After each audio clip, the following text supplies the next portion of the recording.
Lake Chad, an economic and environmental basin located between the Sahara in the north and the Sahel in the south, is faced with multiple and seemingly overwhelming challenges. This inland sea, considered as a foster mother for millions and millions of fishermen, farmers, and livestock farmers living along its shorelines and within its islands, is threatened with extinction. Poverty, instability, and economic vulnerability are factors leading to the destruction of the Lake Chad region, which, notwithstanding its vulnerability, is blessed with valuable biodiversity.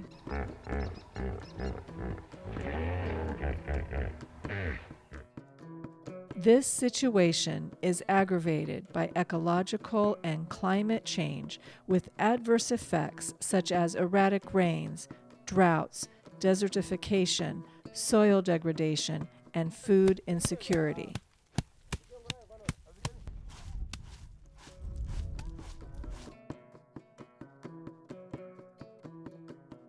For the last century, the surface area of this precious resource has shrunk drastically.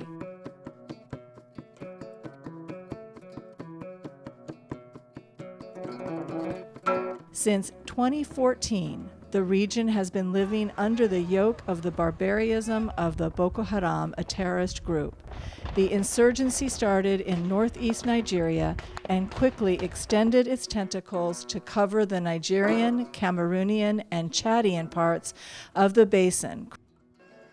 The needs in terms of food, protection, shelter, health, nutrition, and water, as well as in terms of hygiene and sanitation, are enormous and remain unmet. The situation has become more grave now with the serious implication of the climate change, the serious implication of terrorism, and of course the fall in the oil revenue that the countries are getting.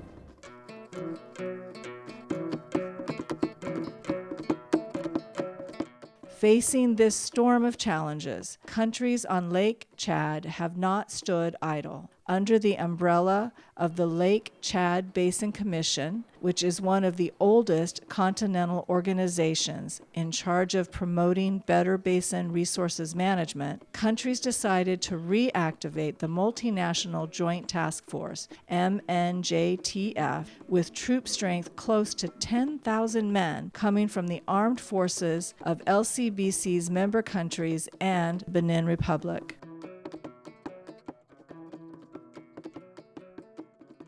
Consequently, the challenges to be met remain and are heavy.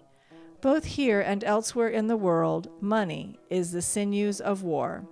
Money is needed not only to manage both security and humanitarian issues, but also to tackle the root causes of the crisis, including lack of education and training, lack of resilience to the adverse effect of climate change, and lack of adequate interventions to ensure sustainable development. As a regional organization, LCBC is convinced that only a global approach can provide sustainable responses to the various and daunting and complicated challenges confronting the basin.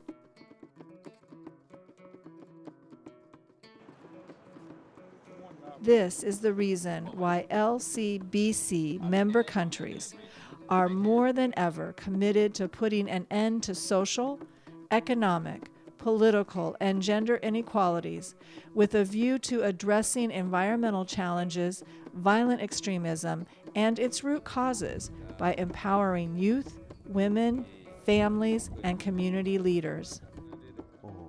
Even though committed, LCBC member countries are aware that any organization, no matter how powerful, cannot have all the necessary means to face, by itself, multifaceted challenges that the Lake Chad Basin region is experiencing.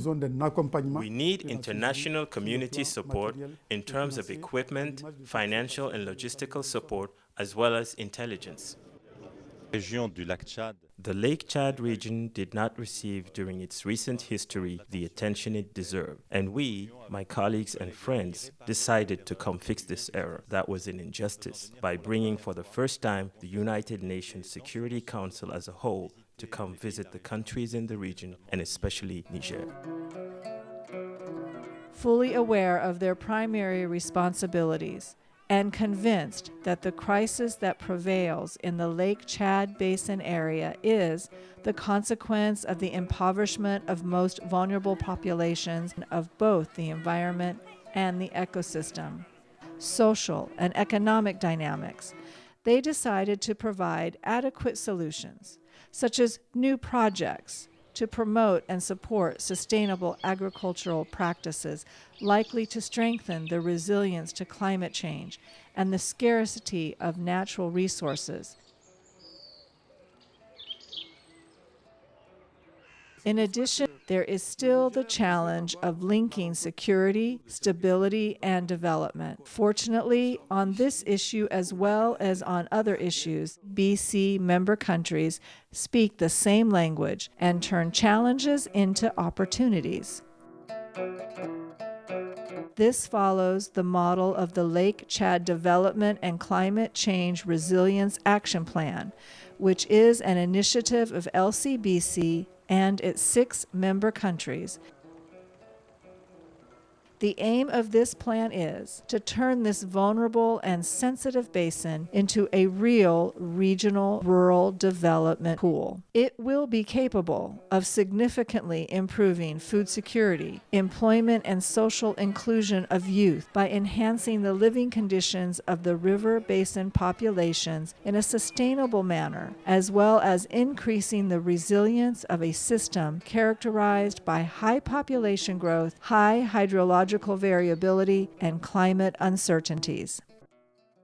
There is another idea, much more ambitious, to transfer a certain volume of the waters of the Wabangi River. The aim of this project is to put in place multi-purpose facilities to transfer a small quantity of the waters from this large African river to replenish Lake Chad, to generate hydropower, to promote irrigation, to construct bridges, and to open new corridors for trade between Central and West Africa. In front of this ecological disaster, which prevails in the Lake Chad Basin area and threatens the life of more than 50 million people, we must act, and act quickly, to reverse this trend, to restore hope to our people, to turn gray into green and challenges into opportunities. Indeed, this is one of the most promising solutions to combat poverty and youth's desperation, terrorism, wars, and migrations.